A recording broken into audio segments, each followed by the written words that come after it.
Thank you, Your Honors. All right. Thank you, counsel. The case just argued will be submitted.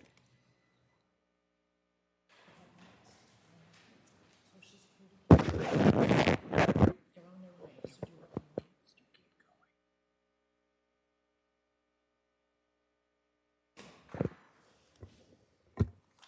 the next case will be, just keep going. All right. I'll call. Yeah. Thanks. All right. So we'll proceed to hear argument in the next case on calendar for argument this morning, which is 25-103, Sherry Cloninger versus Frank Bisignano.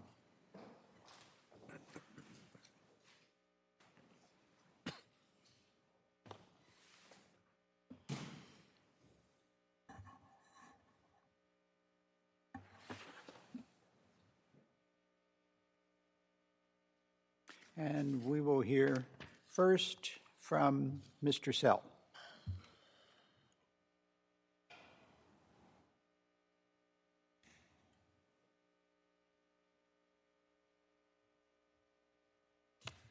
Good morning, Your Honors. Thank you.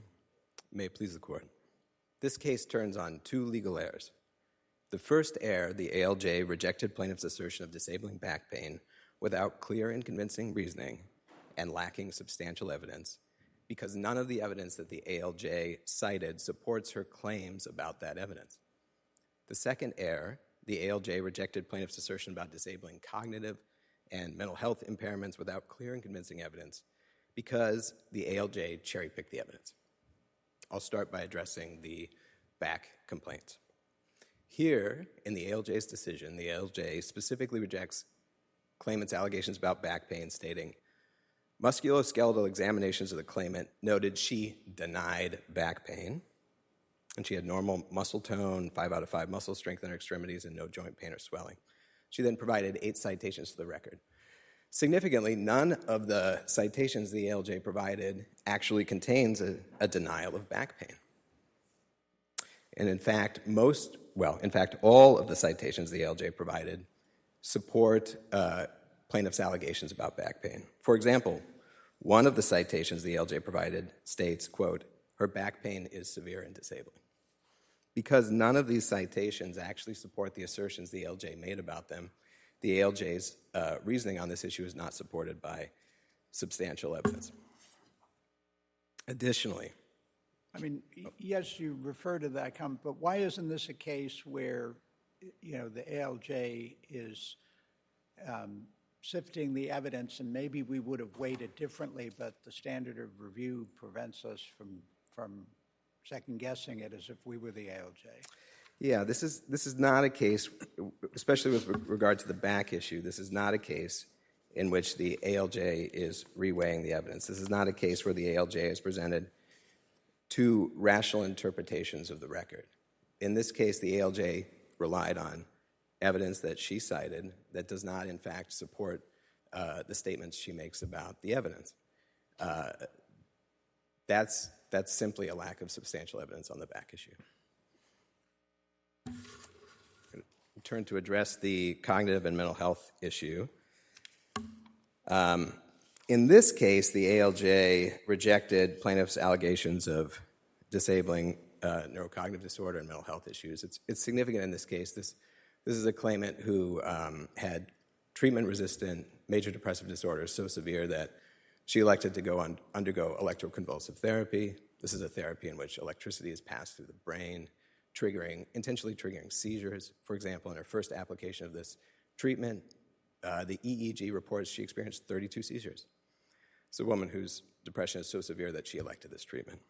In this case, the ALJ rejects her testimony regarding these limitations, stating that she does have a neurocognitive disorder, she does have major depressive disorder that's recurrent, but the ALJ states there are few objective findings indicating significant functional restrictions, and then turns to the mental status examinations and says, there's a bunch of mental status examinations with relatively benign findings. Therefore, I'm going to reject her testimony about her limitations. The problem with that is that there are at least as many, if not more, mental status examinations with significant impairment. But you call that cherry picking, but now it goes back to my question, the same question on the back pain, which is here you do have sort of, some that don't and some that you argue do, and isn't this just weighing it, and that's what the ALJ does, and we just review for substantial evidence, and if there's two ways to read it, we can't do anything. The problem, so this court's case law says that to ignore is to reject. And here we have a lot of mental status examinations that include things like her memory is so bad she can't calculate, or her cognition is so bad she can't calculate her own birthday. She's suicidal, all of these other things. If the judge fails to address that and give you a reason, a clear and convincing reason why she's rejecting that, this court can't review her reasoning. And that's why we require some articulation. If there's no articulation, we don't know that she's rejecting this evidence for a clear and convincing reason. Simply asserting that other evidence exists is insufficient because courts cannot review that sort of assertion. What would you focus on the memory loss issue? Certainly, Your Honor. So we have, among the evidence that I cited in my brief that the ALJ ignored, we have, so for example, this is at the record at page 395. This is a mental health examination that states her memory is limited. She has difficulty recalling her age, initially stating she was 46 and then 44. She knows her birth date, but she is unable to calculate her age. We have numerous other descriptions. So we have a mental status examination. This is in the transcript at 352, stating that her speech is somewhat slow and her memory and recall are poor. She underwent a slums examination. This is a relatively simple mental health examination in which a person is asked to, say, identify a camel versus an elephant, and that showed neurocognitive impairment. That's in the record at 340. Well, as I understand it, the ALJ determined that her memory varied from fair, somewhat limited to intact, but the examinations that supported that all predate the onset date of the disability, which would favor your position, would it not? Yes. And what would be the consequence if we find that the ALJ did not provide clear and convincing reasons regarding memory loss? Would that result in reversal in your favor? Yes, that would result in a finding of legal error sufficient to remand the case. And that is for a couple of reasons. First of all, we have vocational expert testimony in this case that shows that, in this case, the specific finding is that a person who would be off task 20% or more of the workday would be incapable of performing competitive work. And a person with memory impaired to the extent that claimant alleges would have that limitation, and that would then be a disabling finding. If there's no further questions, I'll reserve the rest of my time. All right. Thank Thank you, counsel. All right, we'll hear again from Mr. Nelson.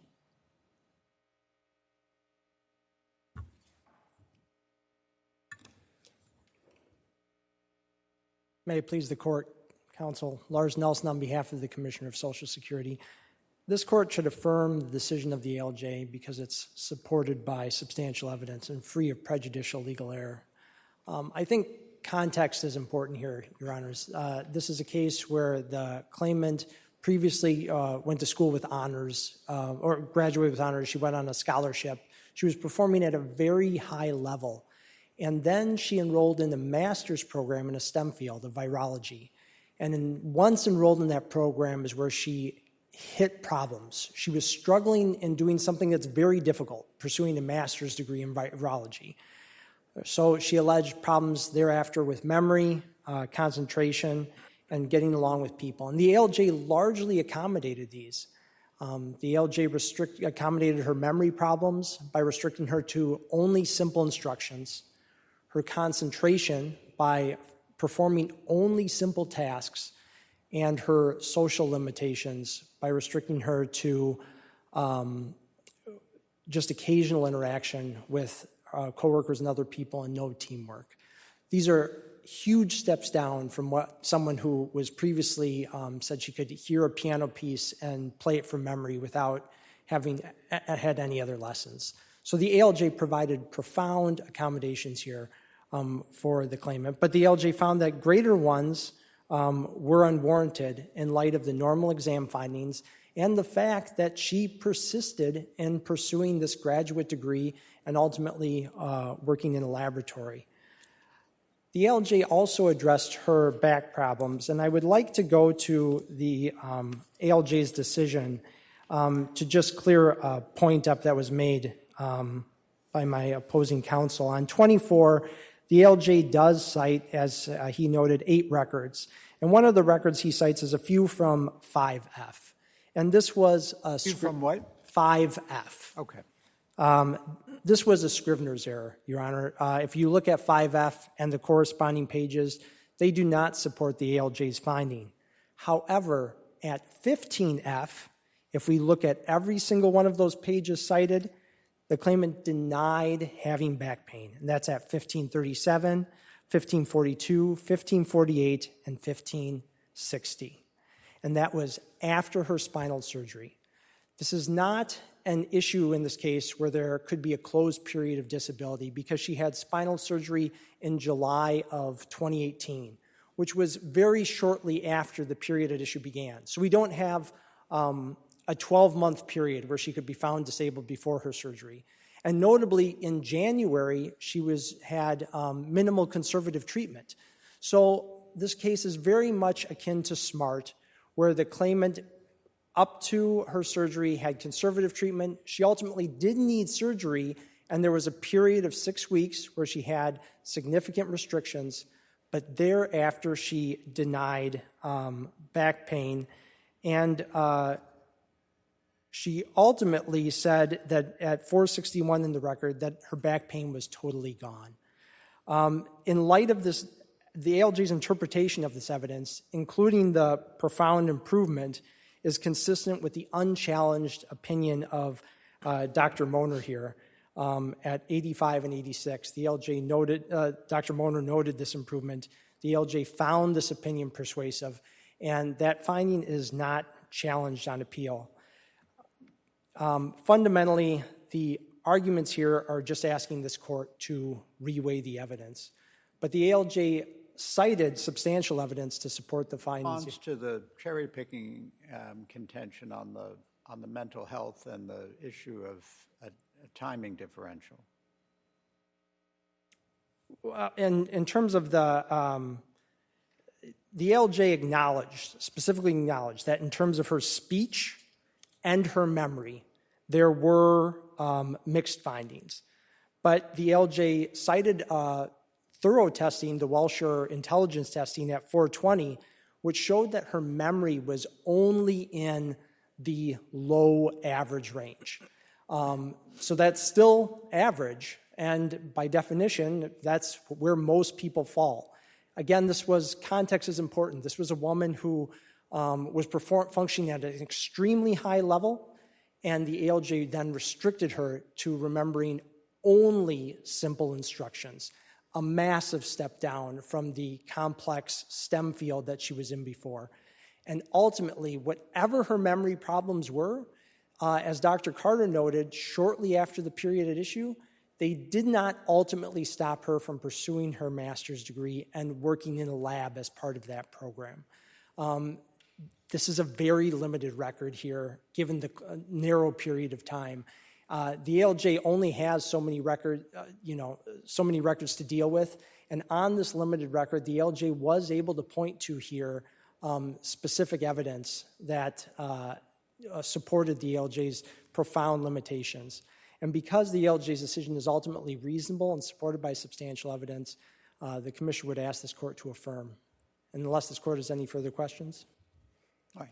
Thank you, counsel. We'll hear rebuttal.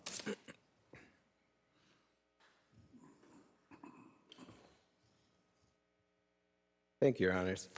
I guess I'll begin where counsel left off in the question of the claimant's capacity to perform school. So The record here shows that she was in school for approximately 9 years. The degree she was pursuing was a 2-year degree, and in the course of 9 years, she was unable to complete a 2-year degree.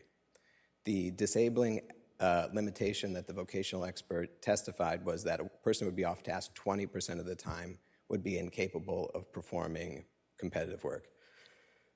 2 years, failing to complete a 2-year degree in 9 years is evidence that this woman would be off task at least 20% of the time. She was also performing this schooling with disability accommodations.